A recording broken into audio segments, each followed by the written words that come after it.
So the next one is by Sasha Kravchenko from the Michigan State University. So Sasha studies soils with a specific focus on processes that take place at micron scales. She received her degrees in soil sciences from Moscow State University, Russia, and the University of Wyoming. She works in the Department of Plant, Soil, and Microbial Sciences at MSU.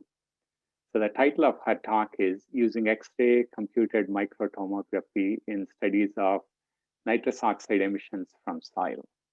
So Sasha, so you can connect now.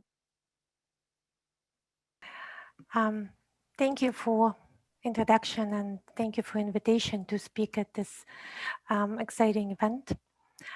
So today I'm going to talk about nitrous oxide in soils and the work that my team does in studying that, particularly how and where we use X-ray computed microtomography.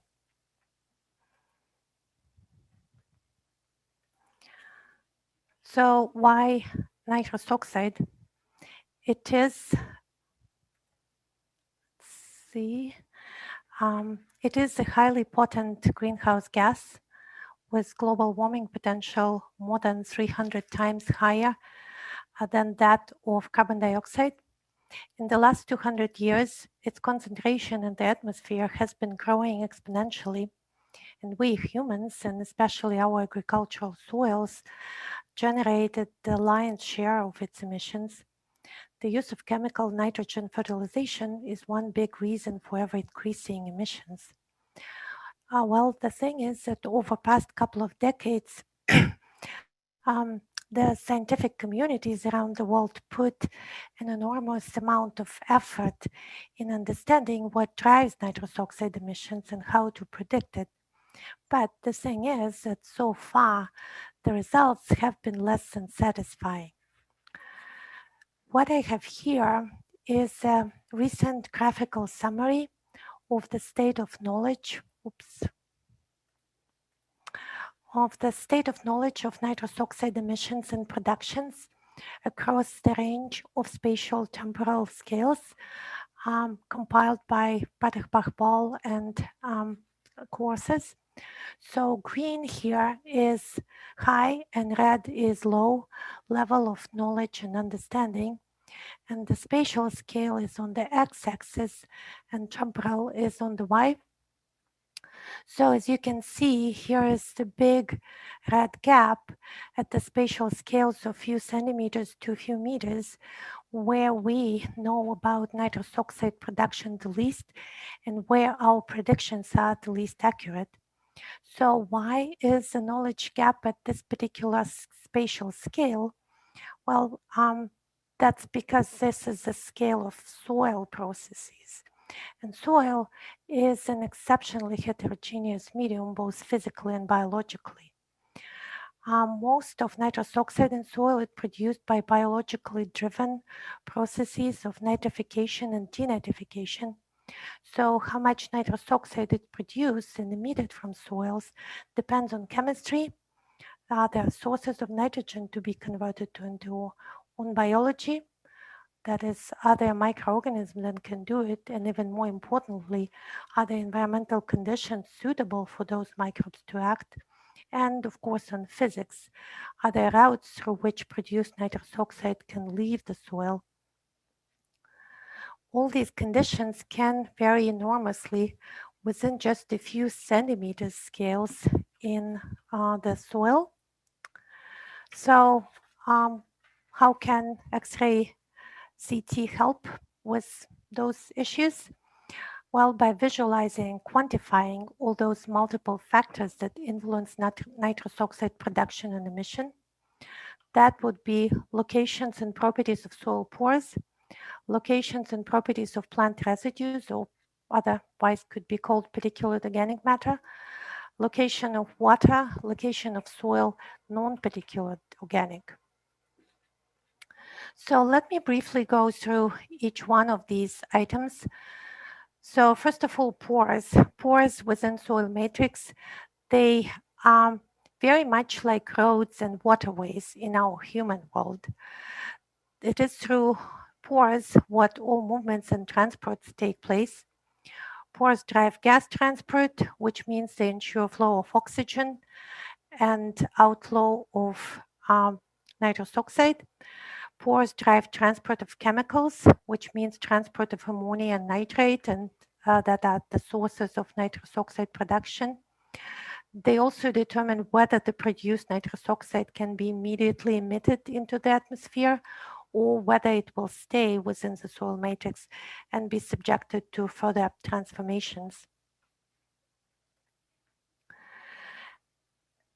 Very many pore characteristics can be obtained from CT images, including overall volume of pores that are visible, pore size distributions, pore connectivities, pore shapes. One property that is particularly promising for the purpose of nitrous oxide production and emission predictions is the distance from the pores into the soil matrix. Here is an example of such distance map images in soil samples from two contrasting land use and management practices, long-term bare soil and prairie vegetation. So the larger that solid to pore distance is, as in those light purple areas, the greater will be anaerobic conditions conducive to nitrous oxide production by denitrification. And the darker it is and closer to the pores are blue, the easier it will be for the produced nitrous oxide to leave into the atmosphere. So in our results with soils from different land use and managements demonstrated that this characteristic here on the x-axis can be a very effective predictor of nitrous oxide emissions in at least some soils.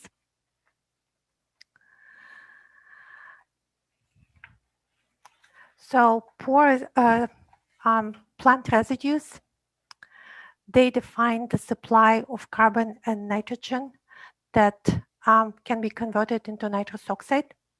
But what we've been finding is that it's not just the size of the residues and not just its nitrogen content as commonly believed that matters. It turns out that very important are the microenvironmental conditions within the residue and surrounding the residue. So that is why it's so important to see the residue in the context of the rest of the soil matrix where it's located. In this study, we placed a piece of corn leaf, well, multiple pieces of multiple leaves in soil materials with contrasting pore characteristics and let it decompose for 7 days. When the leaf was in soil material with primarily small pores, like here, about 60% of it decomposed in that week. But when it was placed in the material with dominant large pores, in 7 days, that leaf was almost completely gone. 80% or more of it disappeared. So an X-ray CT is in essence the only tool that was that would enable one to see those in situ differences in decomposition. So pores, in particular organic matter, are not important on their own. It is actually water in them that makes transport processes possible and what makes microbial activity possible. Water defines the conditions for functioning of soil microorganisms. Well, accurate visualizing water on X-ray CT scans of real intact soil is quite hard. So the partial solution is to use weak solutions of dopants and employ dual energy scanning. Potassium iodide is one of such dopants. If a weak solution of it is added to soil samples, it can be reasonably assumed that it behaves similarly to water, and thus its distribution will reflect the distribution of water. So, and this is what you see in blue on these images from our soil materials.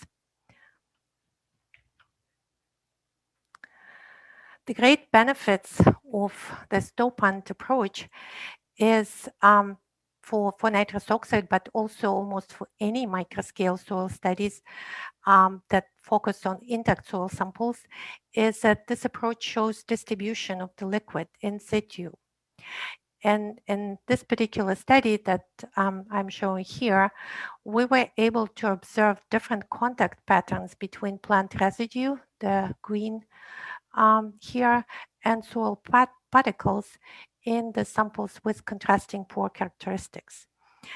Here, understanding of those contacts was instrumental in understanding the movement of decomposition products, dissolved organic, from the plant residue into the adjacent soil. Non-particulate soil organic matter is the key element of soil, and it is crucial for soil functioning, including processes associated with nitrous oxide production and emission. Well, when it comes to X-ray CT, it's plainly impossible to visualize it in scans of relatively large, few centimeter sized intact soil cores. So a promising new approach for visualizing non-particulate soil organic matter is again by using dopant, but this time it's vapors of osmium tetroxide gas.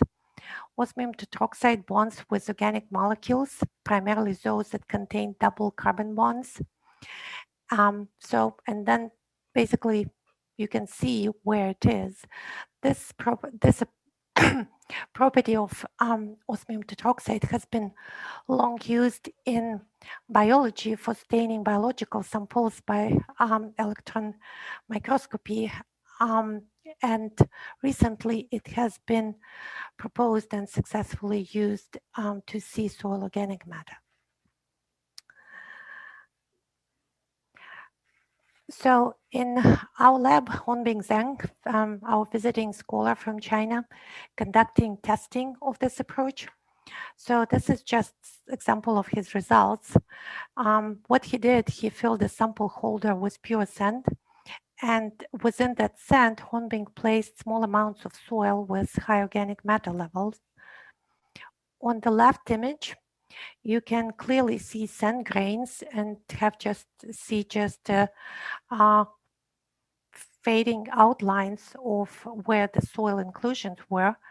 But on the right, you see the image of the difference between the above and below K-edge osmium images. And here, soil organic matter from those soil inclusions shining brightly and is clearly visible and can be quantified.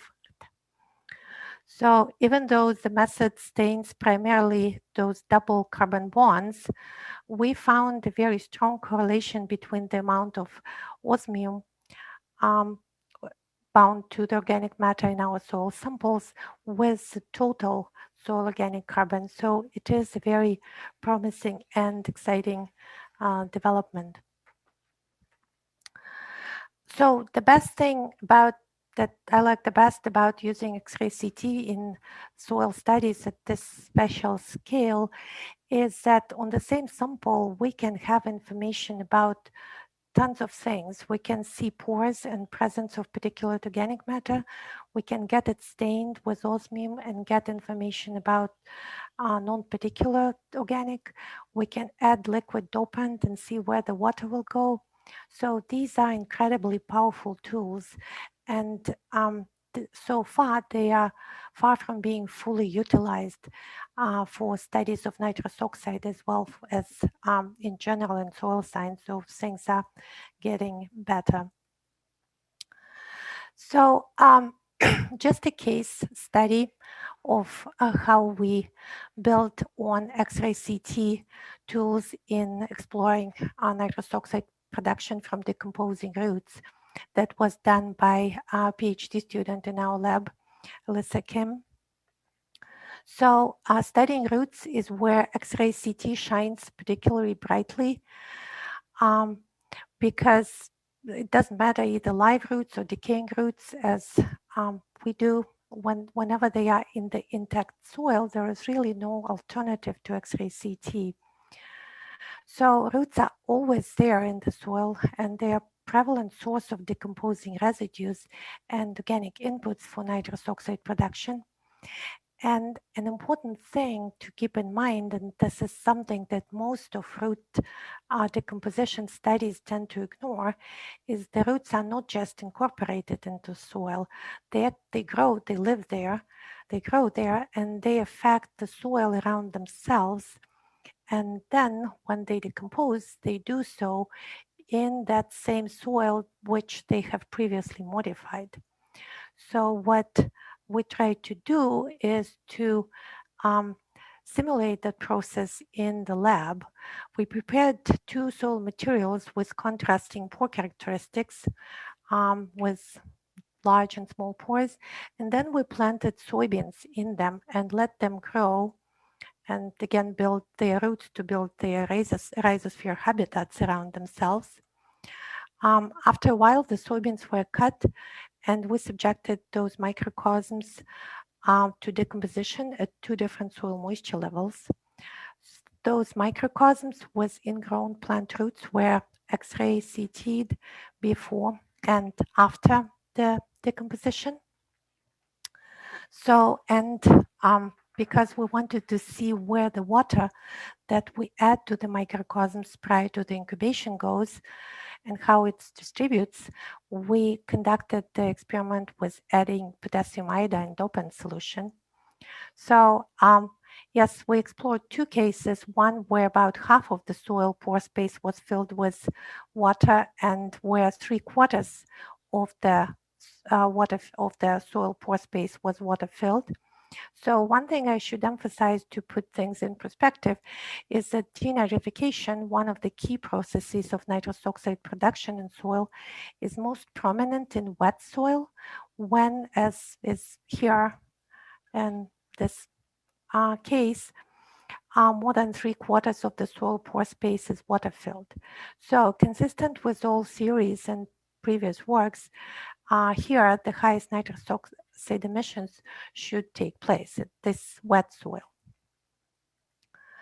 So looking at water inside, or well, potassium iodide inside the roots and around the roots, what happens when water is added to soil containing plant residues is that those decomposing roots act as sponges. They absorb large amount of water from the surrounding soil.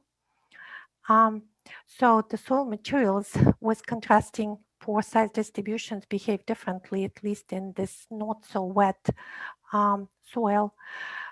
Where large pores were in high abundance, this is where roots absorbed more liquid and become more of that water-filled sponge than when they were surrounded by small pore materials. And around those roots, there were formed layers of quite much wetter soil.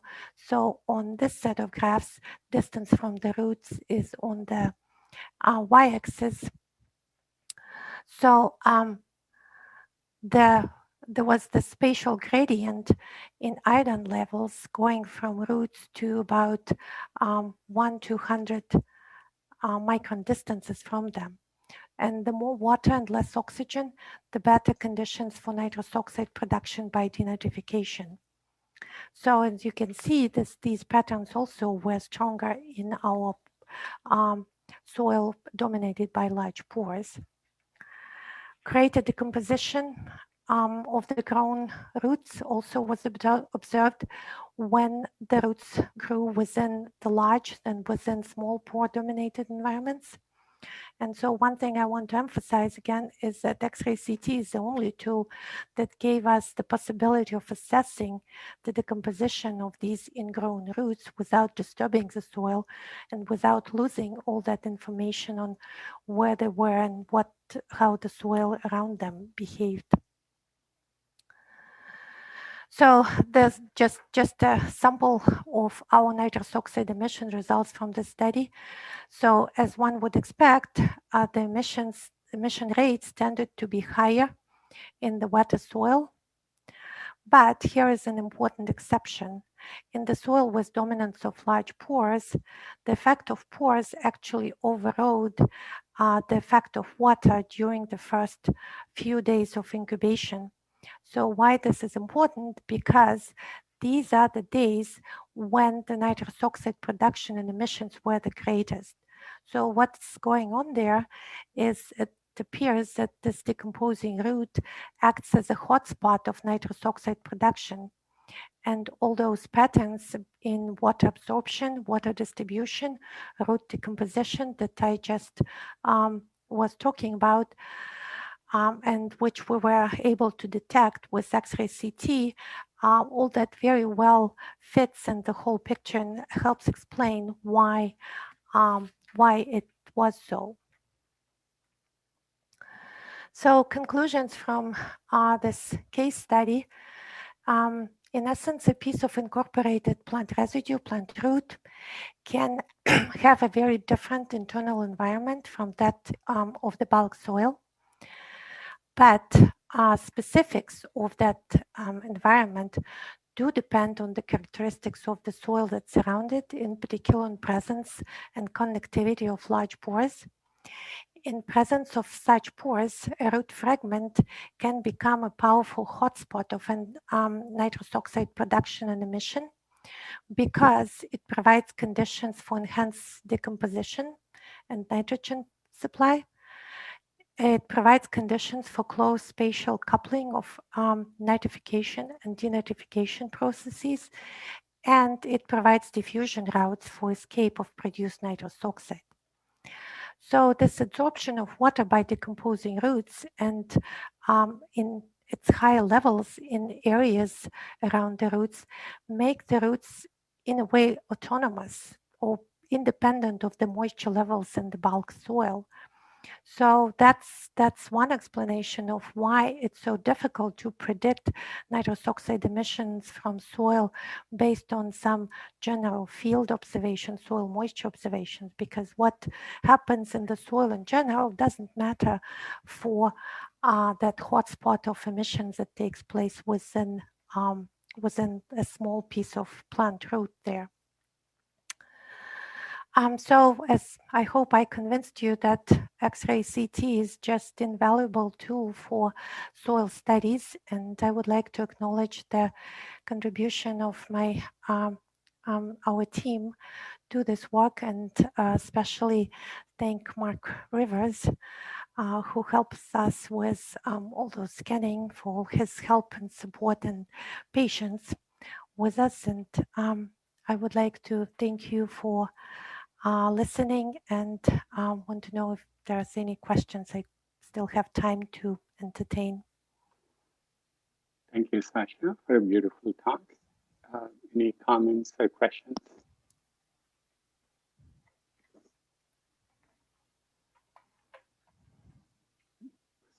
Sasha, I have a question. So using your technique, can you able to identify the hot spots within the in the columns, soil columns? So the biological hotspots is very hard to identify within soil in situ, because there is really no way of measuring biological characteristics for soil column as a whole, as for small portions of it, without actually destroying it. So what some possibilities there are the tools for microscale mapping of some biological characteristics, for example, enzyme activities with tomography. So you can have two-dimensional pictures of enzyme activities, which could serve as proxies for where the hotspots of microbial activities are. And with some tweaking and tricking, you can tie that with, for example, 3D images of soil cores. But it's very difficult and time-consuming effort. Okay, thank you. Well, we have one question from James Green. So the question is, does aerobic nitrification happen before in pores with less water? So the thing is that in those pieces of roots or leaves or whatever, the conditions inside them and around them, they're extremely diverse. So at one location, you can have this water absorption and anaerobic conditions or anoxic conditions. And then some 100 microns away from it, there would be oxygen and there would be nitrification taking place. So very often it's not even possible to distinguish where is aerobic, where anaerobic is. And what our guess is that one additional reason of why we are seeing higher emissions from hotspots in not so wet soil as compared to completely wet soil, that there is this coupled nitrification and denitrification take place. So conditions somewhere within the soil, there are good conditions for all of these processes to take place. Right. Thank you, Sasha. So we'll move to the next